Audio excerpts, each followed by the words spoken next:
Hello, everybody, and welcome to episode 23 of the Deus Ex Cinema podcast. I'm your host, Aaron Clues, and joining me, as most times, the lovely Sureyya Uchuk. Hi! So, Sureyya, today, I know you missed the last two, didn't you? No.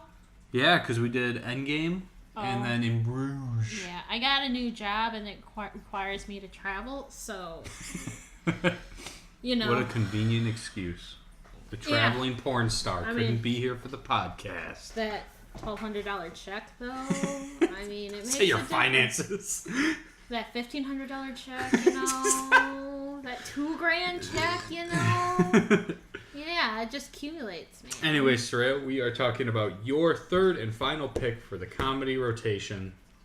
Everyone already knows from the title, but what movie did you pick? Super Troopers 2! Super Troopers 2 came out last year, 2018.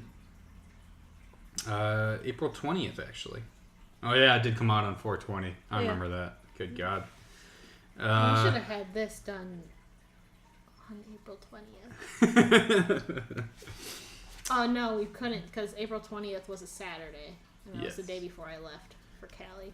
So, as usual, before we get going, what is your history with Super Troopers, and specifically Super Troopers 2? So I watched the first Super Troopers, I don't know how many years ago. Fucking loved it. It was hilarious. And then I heard that they were, I think this was Kickstarted, wasn't it? Mm-hmm. And then I heard that they were doing a Kickstarter for this one. And I got super excited and I watched it. We watched it in theaters, didn't we? Mm-hmm. We went and saw it in AMC.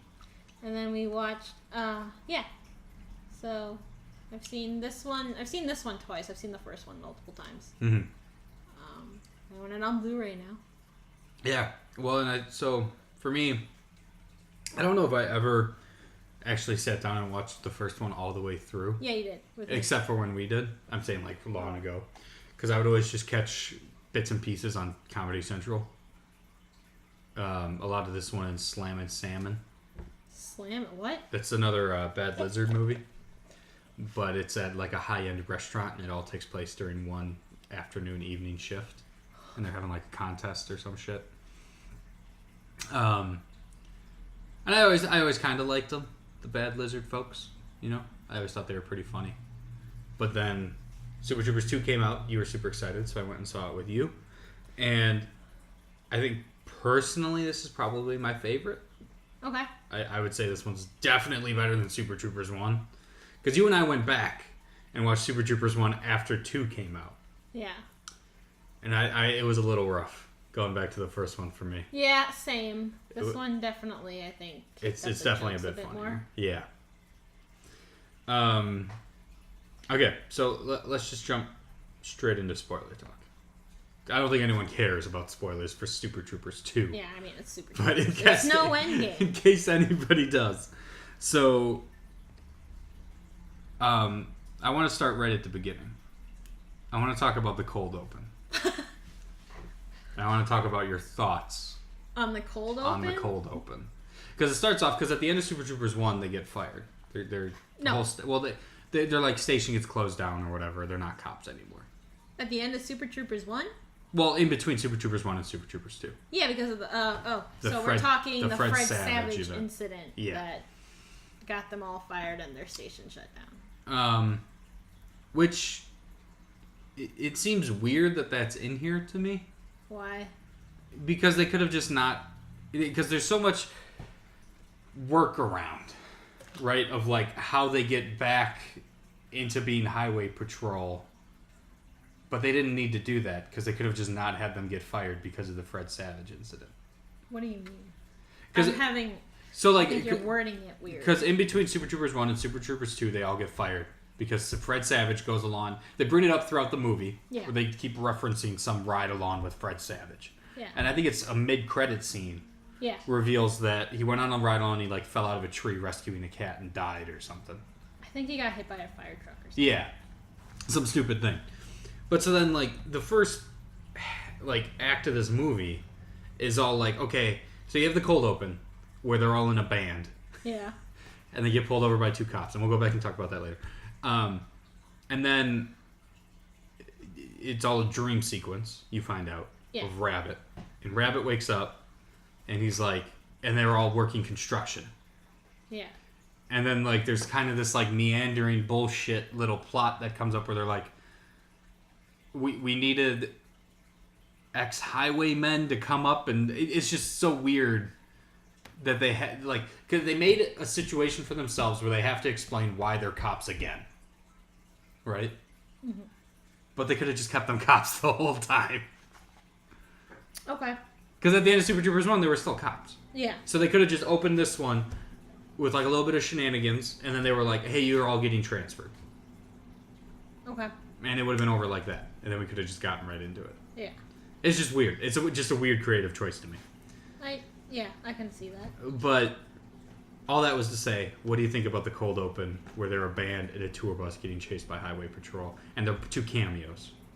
Yeah, one's Sean William Scott Thomas.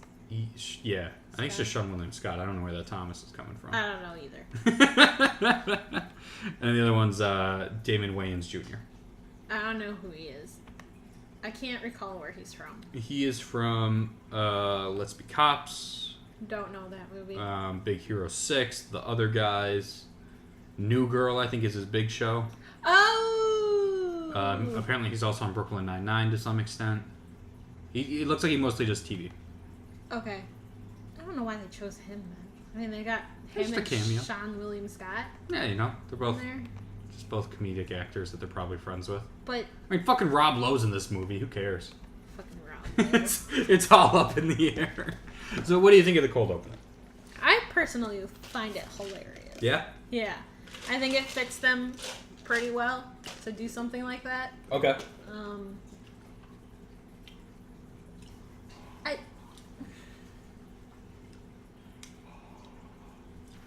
I don't know. I mean, that's I fine to really say. liked it. I think. I mean, it has nothing to do with the rest of the movie. I mean, it's a cold open. Never Yeah. mind. I take that back. I take it back. I take it back.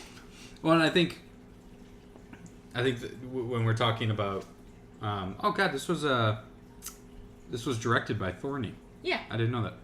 I think too when we're talking about this, it's fine to just be like, I liked it because it's a very surface level. Yeah. Comedy. There's nothing. There's not a lot at to all. talk about on a deeper like thematic level or anything. So Unless it's totally you're a fine. Canadian and get Offended. by it. I don't like the cold open. No, why? It feels very long to me. I didn't like it when we saw it in theaters. Okay. Especially the first time seeing it, I was mostly confused. I was confused. Because I was like, why are they in a band? I was confused when we first saw it in theaters as well. And I'm watching it this time, knowing that it didn't mean anything, and that it was really pointless. And a lot of the jokes don't land for me. Okay. Like making Sean William Scott and the other guy whose name I forgot. Almost kiss. Yeah, like making them almost kiss, and doing like the action chase scene. I mean, it's funny when they throw the dead body on the car. Yeah. But I think that's the only thing that made me laugh in the entire cold Okay. open. I don't know. And especially, I got worried when we were watching it this time, and I didn't find the cold open funny at all. I was like, am I not going to like this movie a second time? And I did, though. It's just that cold open isn't funny to me for some reason. Okay. I think my 2 big complaints were the beginning and the end.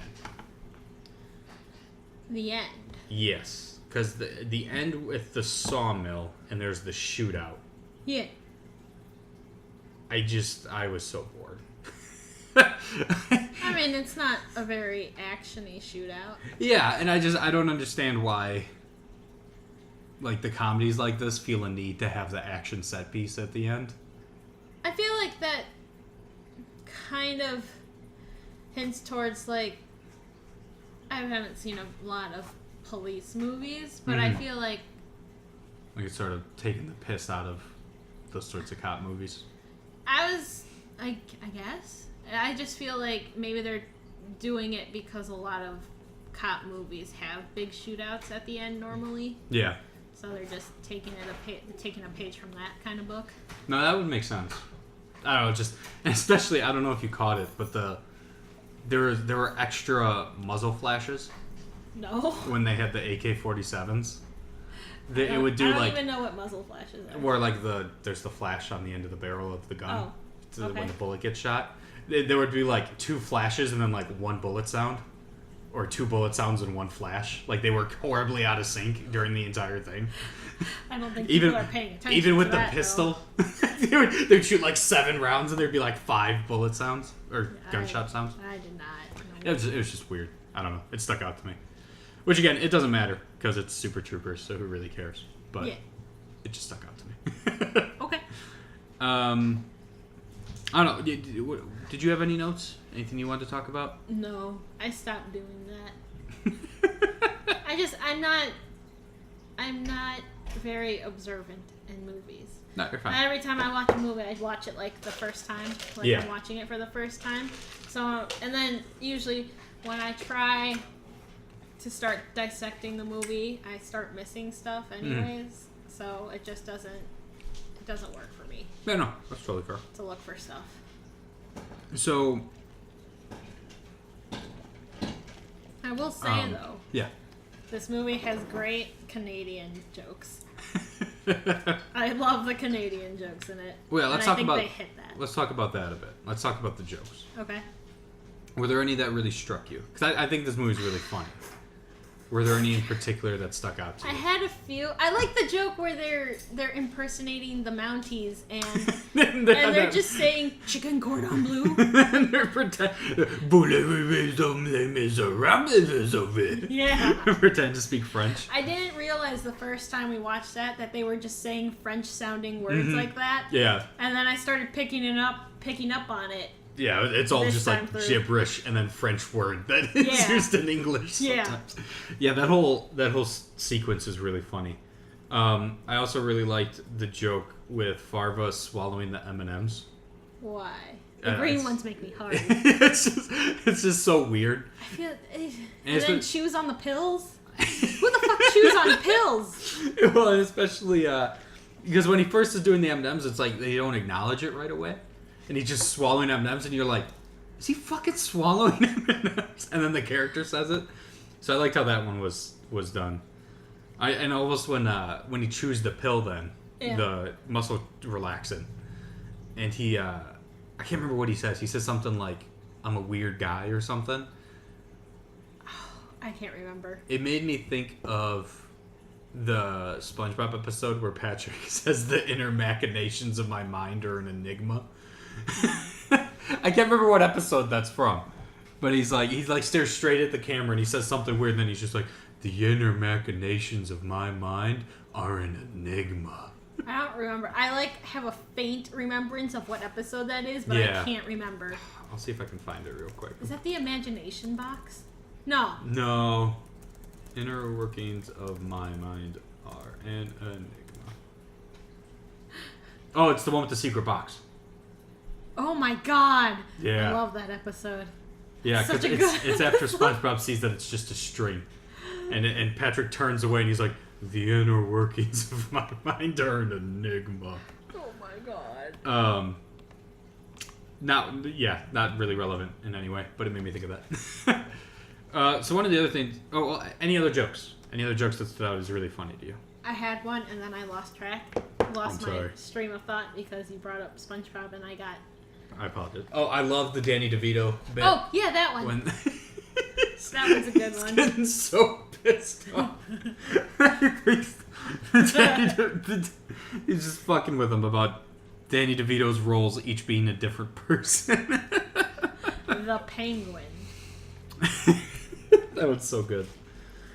I'm trying to think. I think that was... There was one at the beginning of the movie that I knew that I wanted to mention, but I can't remember it now. I don't know.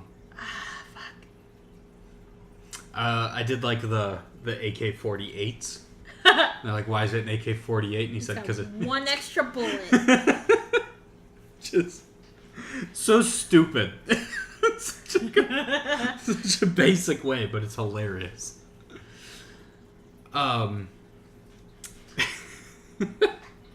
Yeah, I don't know if there's any other jokes. Otherwise, there's some other stuff I want to talk about. I can't think of the joke that I wanted to mention. All right, if you think about it, it was a real subtle joke. If you think about it, you can bring it up later.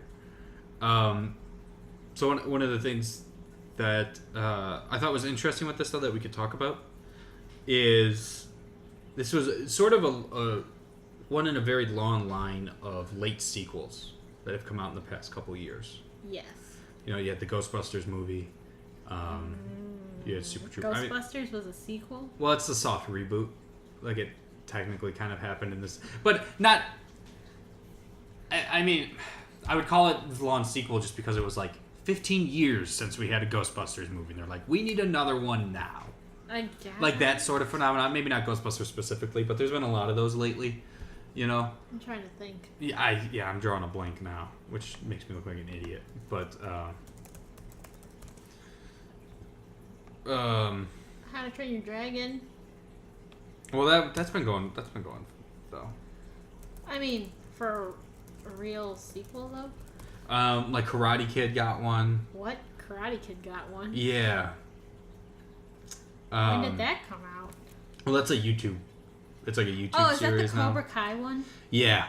Oh. But, you know, like Beverly Hills Cop is getting one. Rambo's getting another fucking movie. They brought back Creed for Rocky. Another Army of Darkness. There's a Beetlejuice 2 in works. What? Blade Runner 2049. Top Gun's getting a sequel. I thought that one came out already. It did not. Oh my god. What's going on? I feel like none of these movies need sequels. You know, James Bond, Sex and the City. What? The Bourne movies got a sequel out of nowhere. What? You know, well, they did the Jason Bourne. I don't count these as sequels. Well, Jason Bourne was a direct sequel.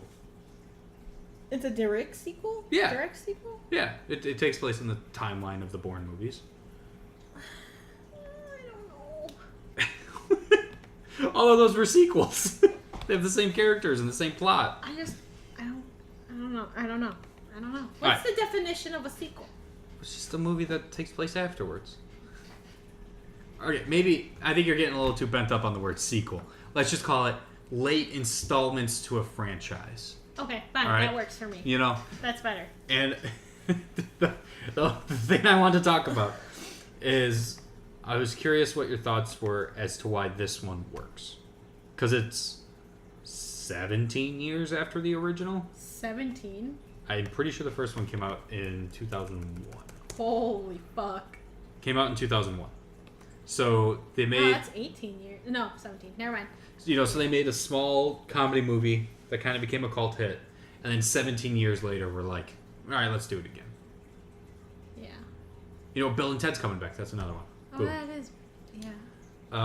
So I'm curious if you had any thoughts on why this one worked. Because a lot of these haven't worked. Yeah. The Ghostbusters reboot sucked for a lot of reasons other than it being a late sequel. Blade Runner 2049 worked, but that's because it's Denis Villeneuve and he can do no wrong. I think you're a little biased. The newest... No, not at all. I'm just saying, completely unrelated, that if he was here, I would suck him off right now. But that has nothing to do with my judgment of Blade Runner 2049. I guess you could count Star Wars. Because they started making Star Wars movies again after a decade or two. You know, and I mean, those have been varying levels of success, I would say. But a lot of these haven't worked, right? A lot of them kind of flop. People don't care. Like, who the fuck cares about Top Gun 2? Yeah. You know, the new Independence Day. That movie bombed like hell. Because who cares about Independence Day? Yeah. Die Hard. You know, so why... Do you have any... I feel like this Super Troopers worked because we're in a... I think it's because we're in a state where we want specific drugs to be legalized.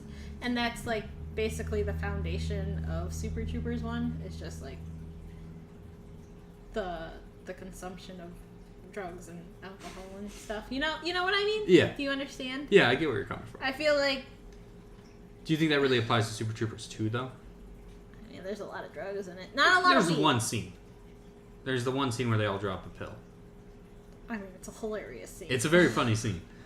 But I feel like there's got to be something more than one scene that makes this And work. I think it might also build off I can't. I don't know. I'm pulling shit out of my ass that I feel would work. And another thing that I'm thinking is that I feel like it's not, I wouldn't say it's really satirical, but I feel like you can get some South Park vibes off of it. Yeah. And South Park likes to make fun of Canadians a lot in it. And I don't know. My mind is pulling like a parallel between that. Yeah, that's sort of irreverent comedy Yeah. style. Yeah. Is very similar. Yeah. It Which just is kinda why meshes with the time. Which is why I feel like it works. Yeah. I think another thing that might sort of be a part of it is that I think a lot of the successful ones of these late sequels tend to be done by the same people. Yeah. You know, because I mean, if we talk about the successful ones, we have Super Troopers 2. Was the first one directed by Jay? I don't know if it was directed, but it was definitely written by all of them. Let's see here. It was directed by him as well. Okay. The first one was. That makes sense. You know, so you have the same people making Super Troopers 2. The Force Awakens was pretty much just a remake of A New Hope. Okay. You know, it was very structurally similar and plot-wise very, very similar. Okay. Even if you sync up The Force Awakens and A New Hope, even like time spacing wise, they hit the same plot points at very similar time frames. Okay. Like a very similar structure. And I guess again, Blade Runner is a little bit of an outlier, but yeah, because it wasn't directed by the same guy, was it? no, because Ridley Scott's a hack fraud. Aaron. He can't make good movies anymore. What was the last good Ridley Scott movie? I don't know. What has he done? I'm gonna look it up. We'll see. Did he do? He did the Alien movies, didn't he? Yeah. So I guess Alien. So he did All the Money in the World in 2017. That was okay. He did Alien Covenant in 2017. That movie was a fucking dumpster fire. That was bad. He did The Martian 2015. Did you like The Martian? I did like The haven't Martian. seen it. I did like The Martian. So would you say that would be his latest? I guess that's his latest good one, but that was just a book adaptation. Oh. Gladiator 2000, Prometheus 2012. Prometheus was okay. I think you like Prometheus, don't you? I only saw it once, but it looked pretty cool. Okay. Exodus Gods and Kings 2014. God. That movie was fucking Wow, that awful. was 2014? Yep. Fuck. We saw that when we first started dating. Yeah. That was 5 years ago. Oh my god. I was like, ooh, let's go see some Ridley Scott. And I was like, oh god, it's awful. She's gonna dump me. He did Robin Hood in 2010. That was garbage. Which one's that one? It's Is that the one with Russell Crowe? Yep. That movie? Mm-hmm. I mean, I haven't seen it, but that movie looks like it's older than 2010. Yeah, it felt older than 2010. Let me tell you. Yeah. So I mean. The last good one he did was probably The Martian. Yeah. Even though I haven't seen it. Yeah, but The Martian's good. It's a good movie. God damn, we got distracted. Yes, we did. Yes, we did. Yeah, so I that was one thing that just kind of stood out to me, though, as being really successful for Super Troopers 2, was how it compounds and evolves the feel of Super Troopers. But it does, like, it feels like Super Troopers. Yeah. You know, and obviously they're, as comedians and performers, they've all grown. So, and you can feel that because it is better. Yeah. But it still is Super Troopers very clearly. Yeah. Oh, I think I thought of a joke you loved. Where they bring back the meow. No. With the meow guy. I don't think that was that funny. No? Oh, I thought you loved that the first time. No. I loved it in the first movie. That scene always cracks You even me have the fuck up. you have the shirt for it. Yeah. Because it's hilarious. But like they didn't do the actual They didn't do joke. Yeah, they didn't do the bit. They just did like 2 lines. Yeah. And that was it, just to get Foster to remember Yeah. who the guy was. Mm-hmm. I do love that they take his car though. So I just had 2 other things I wanted to talk about with it. Maybe 3. So you want one of the positives or one of the negatives first? Let's do negatives. I don't think the whole plot of the smuggling is necessary at all. Like the entire plot or parts of the plot? The entire thing. Because like, what would you rather have as a plot then? Well, I think that you could build the plot around just them getting the Canadian town to respect them, to like them, to accept them. You know, I mean, you could have plenty of shenanigans of them interacting with not only the Mounties, but also just the citizens of the town. I could see that, yeah. You know, you don't need this whole, there's someone smuggling in drugs and AK-48s. I feel like that's... fake iPhones. Like, it's so unnecessary. I feel like they're trying to bring it back to the first one again. I think so, too. They're trying to connect it together. But that's also one of my least favorite parts of the first one. The whole drug smuggling thing? They weren't even smuggling... Oh, yeah, they were smuggling drugs in that one, too. Yeah. Which, you know, and I get wanting to connect them. But one of the other things I want to talk about is, like, Super Troopers 1 and 2 have a very interesting structure, I think, where they almost are more just loosely tied together skits than real movies. So I don't think it needs this, like, Rob Lowe Fucking Rob is Lowe. the mayor that doesn't want to be an American, so he's just going to try and sell drugs, you know? And it's just... Because, I mean, the most boring parts of the movie are when they're just all standing around talking about it and, like, trying to do real, in air quotes, police work. Yeah. You know, and it's just like, you don't care. You don't care at all. Because, like, they're not serious. The plot's not serious. But it's trying to be serious just a little bit. It's like, just go back to fucking making dick jokes. Yeah. Like, that's all I'm watching Super Troopers 2 for. Not for this investigative police case. I honestly would have loved it if the movie had gone just the bet between Foster and Farva. Not Foster, Rabbit and Farva. Trying to bang that chick. That would have been funny. That would have been hilarious.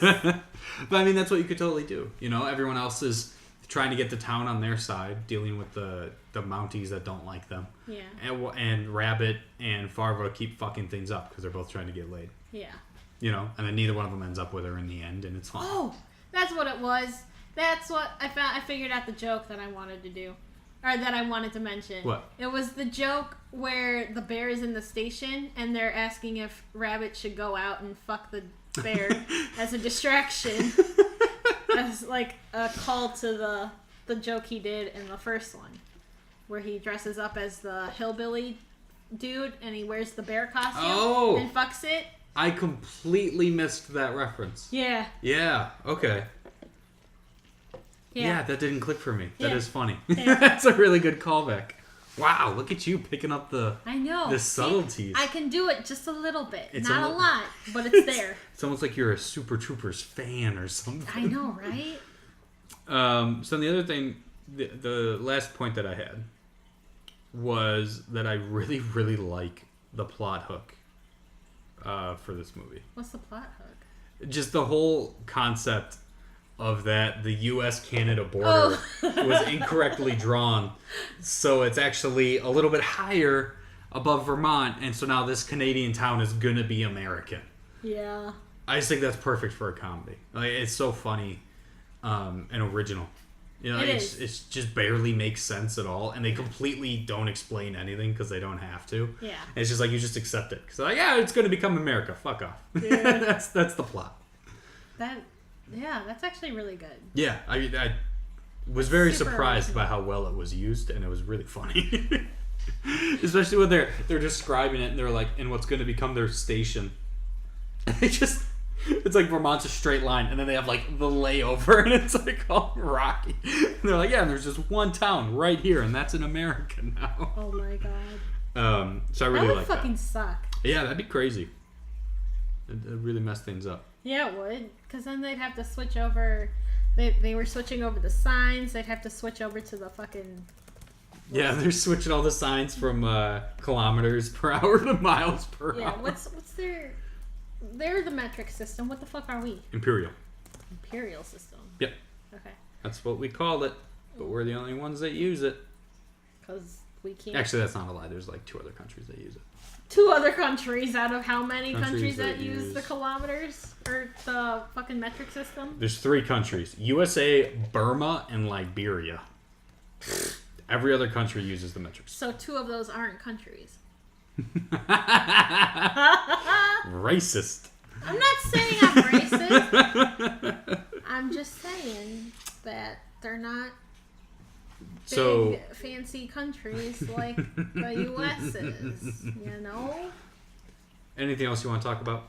I know this one, it's a little short, but when it's just a straight-up comedy, it's hard to I know. It's go into too much. But this movie's really fucking funny. I think it's hilarious. It's very funny. I love the Canadian jokes are what really do it for me. They were a little thin for me here and there. Maybe it's just because I've been watching too much Letterkenny. Probably. Fucking Letterkenny. So, in closing for Super Troopers 2, and then we will talk about what else we've been watching and reveal our next genre. If you're okay with that, unless there's anything else you wanted to say about Super Troopers 2. Nope. Okay. So, Super Troopers 2 had a budget of $13.5 million. It got kickstarted, though, so I think people... I think that's where most of the budget came from. You know what? I was thinking that people giving money for the budget, I thought... Would lower it? No, I thought it would increase the revenue that they got for some reason. Oh, My mind's not clicking together. That's okay. Today. It's late. It's late Sunday. So its total budget was $13.5 million. What do you think its gross was? Its domestic total gross while it was in theaters. I would say it made over its budget. You are correct. I would say probably around 20-ish. It made $30.6 million. Damn. So it doubled its budget. More than doubled. Nice. Which is really good for a comedy like this. I mean, it's Super Troopers. It's... You got all those... you said it's a cult. I mean, the cult following for it probably grew exponentially over those 17 years. So then, for a little bit of comparison here, the gross revenue of Super Troopers 1 was $23.2 million. What was its budget then? Let me look that up real quick. Also, are we taking into account inflation? The budget of Super Troopers 1 was $1.2 million. Fuck. So super cheap. I mean, it didn't feel super cheap. Yeah. And so then Super Troopers... I just want to compare the ratings here. Oh, okay. So Super Troopers has a 7.1 on IMDb, a 35% on Rotten Tomatoes, and a 48 on Metacritic. Wow, those are low.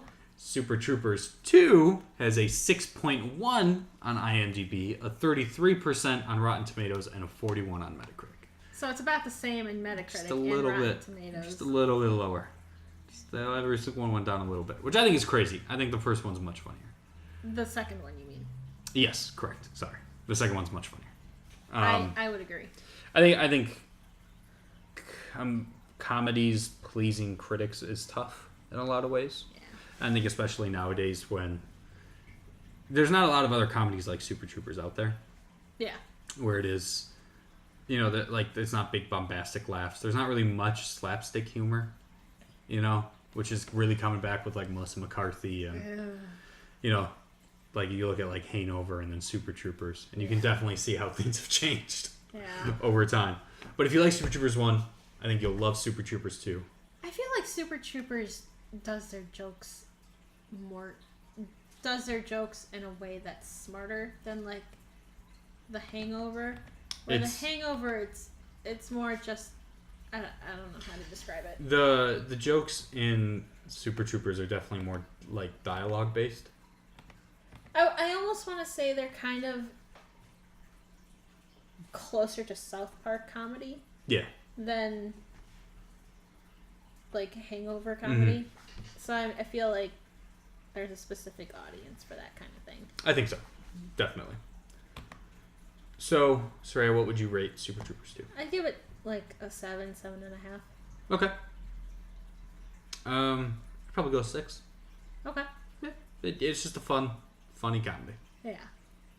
There's not a lot else to say about it. There really isn't a lot to say about it. So then we have to do our rankings of the 3 comedy movies for which one's going to win. I know you were not here for In Bruges. Yeah. So I guess you'll just be picking between Sorry to Bother You, which you did not like, and I Super did not Troopers like. 2, which you really like. So I am I'm- very anxiously awaiting your ranking of those two movies. It'd have to be Super Troopers 2, Sorry to Bother You, and then In Bruges for me. I will say, if you saw In Bruges would definitely be your second place, I think. Okay. But I'm going to be fair. Yeah. And since I haven't seen it, it's going Definitely. last. I'm torn on mine. Are you torn between Super Troopers and Sorry to Bother You? Well, so here's the thing. So Marty obviously isn't in the podcast, but I talked to him beforehand, and he said that his is going In Bruges, Super Troopers 2, Sorry to Bother You. Okay. Which so far puts Super Troopers 2 in the lead. Yes. Because it has a first and a second. In Bruges has a first and a third. Yes. But he did add the caveat that he thinks Super Troopers 2 is the funniest of these three movies. So technically that would boost it up. Well, that's kind of the thing, right? Is like, how do you rate them? You know? Do you rate it on like, because, you know, Sorry to Bother You had a lot. Are we doing the two different ones, like filmmakery and then like just genre-based one? No, I don't think so. No? No, I think just whatever feels best for you. You know, because I think there's certain movies that, like Super Troopers 2, that you can just focus on the entertainment value, you know, and say this is a very fun movie. And there's other movies, you know, like Arrival or something, where you can focus mostly on the craft of the filmmaking and its sort of thematic discussion, you know. And however you weight those two is totally up to you at the moment, I think, because I think every day it'll change, you know. But I don't want to do both because then it gets mucky. Okay. So I'm torn because I don't know which one I want to rate higher. You know, because Super Troopers 2 is definitely, well, I find Sorry to Bother You really fucking funny. I think I would go Sorry to Bother You, Super Troopers 2, In Bruges. They're all good, but Super Troopers wins. So Super Troopers 2 Fuck yeah. wins this rotation. You won this one. You finally won one. I don't know. I don't remember what other ones have won, but I don't know what else. I want to make a spreadsheet Okay. so that we can keep track. Which I think that'd be fun. All right. So moving on then. What have you been watching lately, Sureyya? We've been watching Game of Thrones. We have been last watching Game of season. Thrones. Spoiler free. How you feeling about this season? I also want, when the season's done, I want to have a talk where we discuss the season as a whole once it's all over. Yeah. But we're halfway. Last week had a huge episode 3 was last week. We haven't 4 is not out yet at the time of recording. Yeah. So after the battle for Winterfell, how you feeling? How you feeling about this season? It was really good, and then the Battle of Winterfell, I think, kind of flatlined a bit for me. Mm-hmm. But I'm super stoked to see where it goes in dealing with King's Landing And and Cersei. Cersei. Yeah. I did cry last episode, though. I did cry. Yeah. From a certain character's untimely demise. Oh, Well, some of us would say it was very timely. Shut up, Aaron. Maybe overdue. Fuck you, okay? You shut up. But no, I think the first episode was okay. You know, it was exciting. I really liked the first episode. For me, it was exciting just because it was back.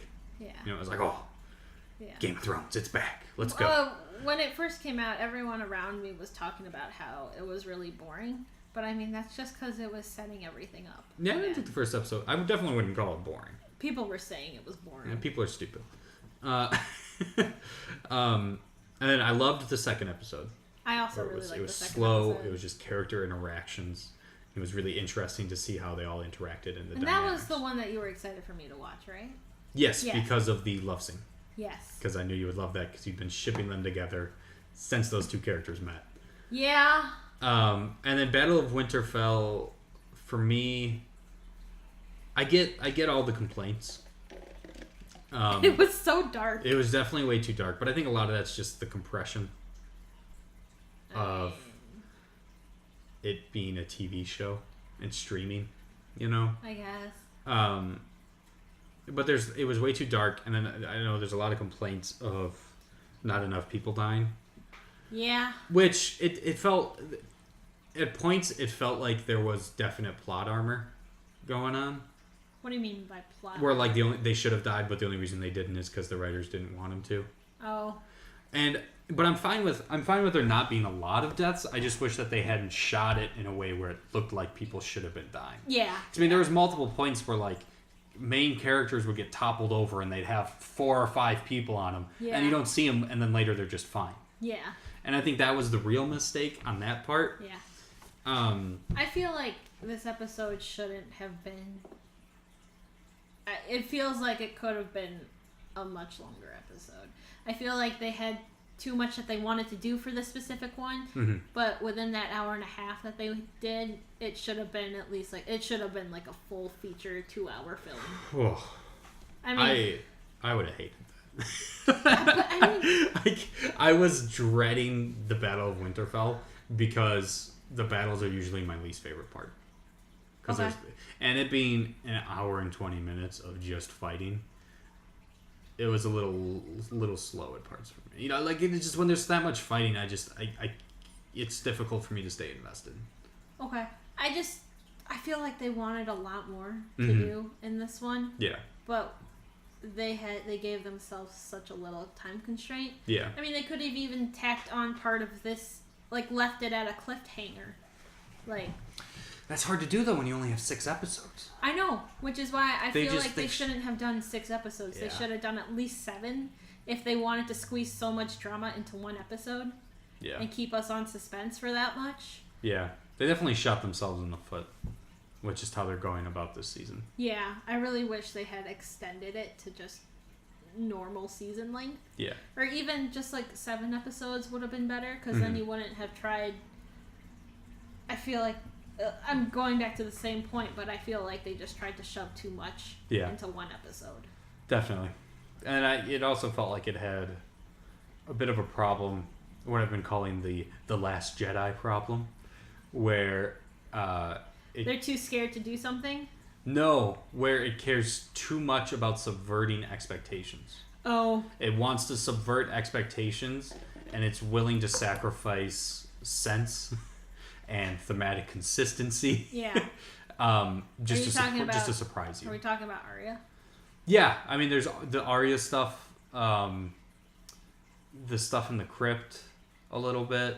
Yeah, they made such a big deal out of it, but nothing happened there. There was Jon Snow and the dragon. Yeah. You know, where it doesn't even make sense, and it's just you're doing this stuff, and I guess it's surprising, but it doesn't. Why the fuck are they doing that? There's the Dothraki. There's wasted time. Yeah. With those scenes. Yeah. Wasted time that they could have done. They could have used that time they spent on those scenes and used them towards more maybe the Hound with Arya. Yeah. And the Lord of Light guy, I can never remember his name. Beric. And then they could have had Jon doing more stuff. I feel like he didn't do much. Yeah. They could have even made the dragon fight in the sky with the Night King much longer and more interesting. Yeah. That was really fast too. Yeah. A lot of the scenes that could have been so much more interesting, they took away from because they spent so much time on other scenes that didn't need it. Definitely. So what else have you been watching? We watched The Exorcism of Emily Rose last night. Yeah, I haven't seen that movie in years. I'm gonna be honest, I wish I didn't buy it. You have been talking to me about how much we needed to watch that movie for probably 3 years now.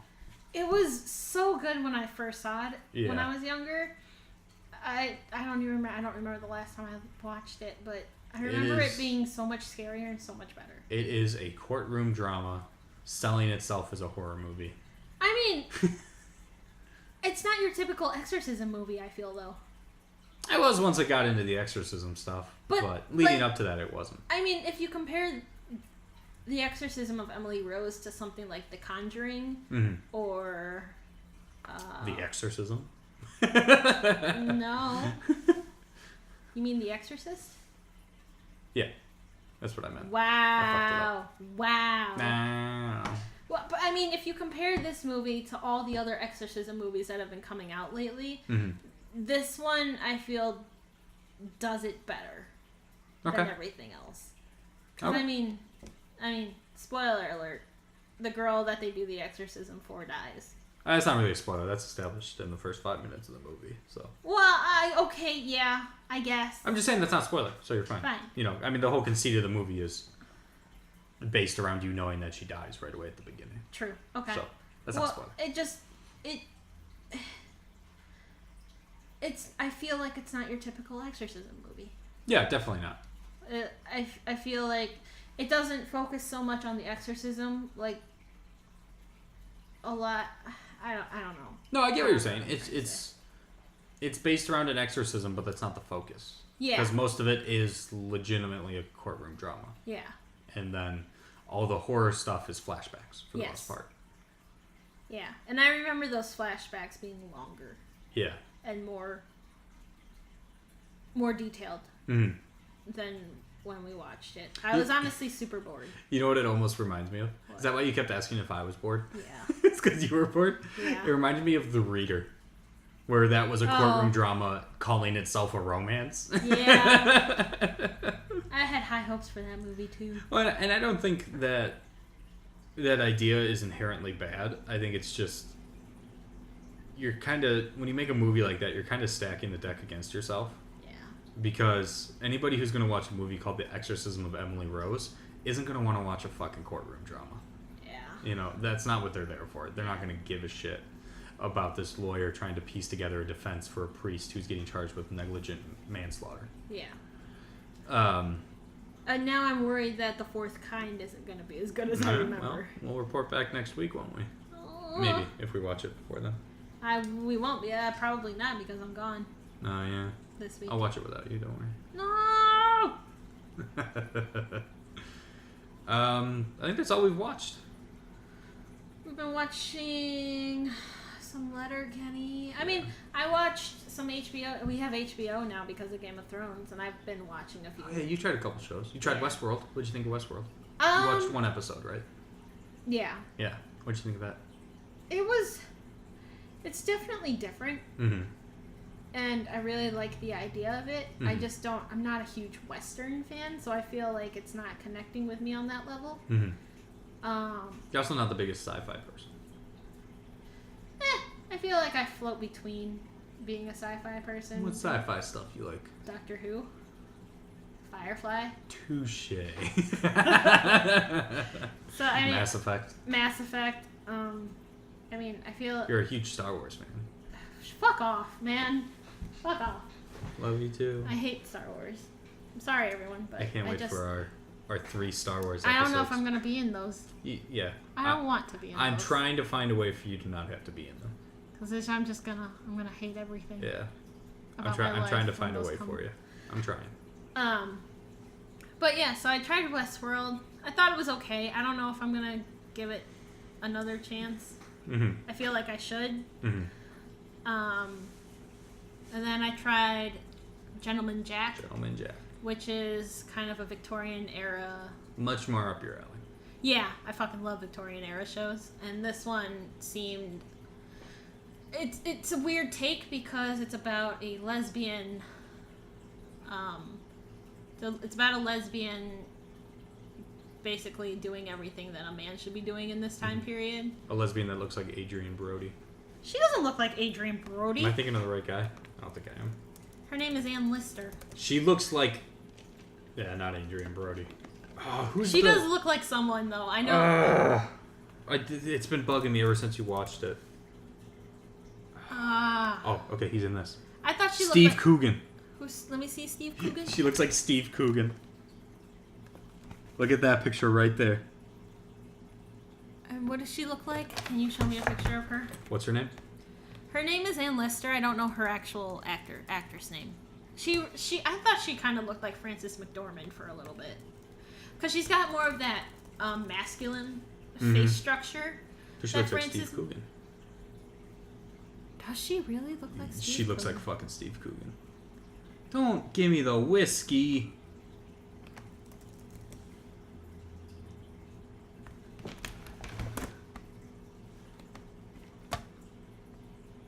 Okay. Let me see that picture of Steve Coogan. Let me go back to Steve Coogan. Make sure you guys look up Steve Coogan. This is great for our audio podcast. Oh, yeah. Okay, yeah. She looks exactly like fucking Steve Coogan. Just a little bit. I really hate the way they do her hair in that show, though. I mean, that's just how Victorian English shit is, though. Everyone's derpy looking. No. Yeah. No. Fuck you. No, they don't. If anything, most women have buns, not fucking weird curly But she's not hair. most women, Sureyya. Ah, she's a lesbian. She's so unique. Big whoop, I'm a lesbian. I'm bisexual. Anything else? I don't think so. We tried watching Animals again. We did. We did watch a little bit of Animals. Very underrated show, I feel. Yes. Animals is I wish it didn't get canceled. Absolutely fantastic. We did watch Rampage. Oh god, you watched Rampage. I forgot about that. I half watched Rampage. I was doing other stuff. I thought it was alright. I think the only parts I really enjoyed in that were the big... The movie is 100% exactly what I expected it to be. I mean, I did too. Yeah. Yeah. I didn't like it. I mean, I'm... Totally fine for you to like it. I'm not shitting on you. I wouldn't say I liked it, but I didn't hate it. Yeah. It was straight up average for me. It's a popcorn movie. You know? Yeah. Yeah. Should we decide our next genre? Yeah. All right. Let's do it. So our options are sci-fi, fantasy, horror, action, romance, superhero, thriller, drama, animated, musical, foreign. Okay. Obviously, I omitted comedy because we just did comedy. Are you ready? Yeah. I switched our randomizer. Now I got a wheel. Ooh. Okay. We will be doing animated movies. Fuck yes. Oh my god. So next week, we're going to be doing the round table a little bit differently. Instead of each one of us bringing a topic to the table, I'm going to pick a topic and do some research and prepare the topic for us to discuss. Oh, okay. Is it because we're never ready? No, I have ideas for larger topics I wanted to talk about that we wouldn't have had time for. Oh, okay. And so I'm being selfish and saying both of you fuck off. We're talking about what I want to talk about. Okay. Talk about the topic, and I will reveal what our first animated movie is going to be. That'll be my pick. I bet you it's going to be Kubo. I'm considering it. Everybody, thank you for listening. You can find us on YouTube and Instagram as the Default White Guys. Sureyya runs the Instagram. She does a great job. It's been kind of dead though lately because we kind of cut back on video outage. That's true, because we also do gameplays on our YouTube. Yeah. We also post the podcast there every Monday. You can also find the podcast on SoundCloud and iTunes as Deus Ex Cinema, and we're working on getting it on Spotify. So hopefully within the next couple weeks we'll be on Spotify. Woo! Make sure you subscribe. Please subscribe. Yes. Seriously. Thank you for listening. See you all next week.